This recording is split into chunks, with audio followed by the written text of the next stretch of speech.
we do see that Braun eventually does sign with SmackDown, and apparently Braun is like super over, which I mean, it's not that I didn't expect that necessarily, but I was just kind of surprised a little bit because he is not unfamiliar to the SmackDown audience, but again, they're not as in tune with these people that are on NXT, and for the most part for the last year or whatever it's been, he's been a bad Mhm. guy. So, And that spurs a question I wanted to ask you, is that do you think because Braun went that heel route and how is gone that way, do you think that's helped him get more over with the crowd so that they I actually think were into him? I think so, and that's why I'm saying, like, there's certain people that I think that have to do that, and I talked about with MJF. Not that MJF and Bron Breakker are in the same situation, but I'm Oh, saying, yeah, I like, agree.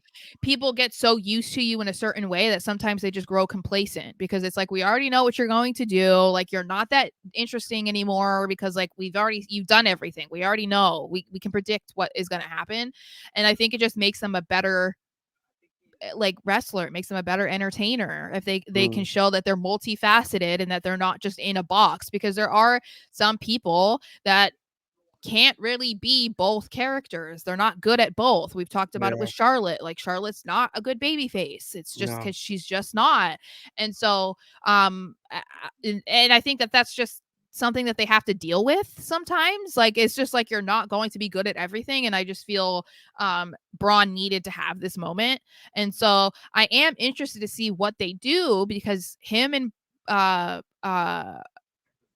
Corbin just won the tag team And I titles in was just about to NXT. say, they just S became NXT, tag team champions, so where's that gonna fly? I know, and I Right. would assume that they're not going to just take the titles off of them, like, right away, because it was a huge deal that they took them off the family, and Yeah. people are really loving this random Wolf pairing. Dogs! Yeah, Wolf so Dogs are awesome. I I am wonder if they would maybe try to bring Corbin back to SmackDown with him at some point. that's I was driving home from work and I had that thought. Like, if they're the tag team champions and you know how that you can't split them up. They're like as hot as you can be right now with tag teams.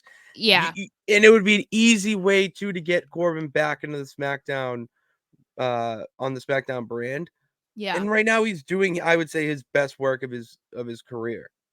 Yeah, and I think that if it means that he has to be paired with Braun for a bit, then I think they should do it, because obviously they've had a lot of trouble keeping Baron afloat, Mhm. because he'll be really hot and then 2 weeks later it's like he's a mid-carder, lower level guy that you're like, why is he on TV? And Yeah, so exactly. they've been doing a really good job down in NXT keeping him interesting.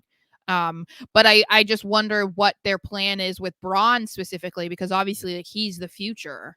Mhm. Corbin's not, because he's been around for so long. So I don't think the most ideal scenario would be to have Braun tied to a tag team partner, for a long time if they're trying to Yeah. push him as a singles guy. Like, so I don't know. We'll have to see. I wouldn't be surprised if maybe it's something, maybe they hold the titles until Mania, like Oh, till okay. Stand and Deliver or something.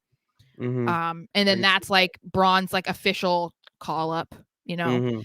I mean, because he can do NXT and SmackDown. They can do So, both. yeah.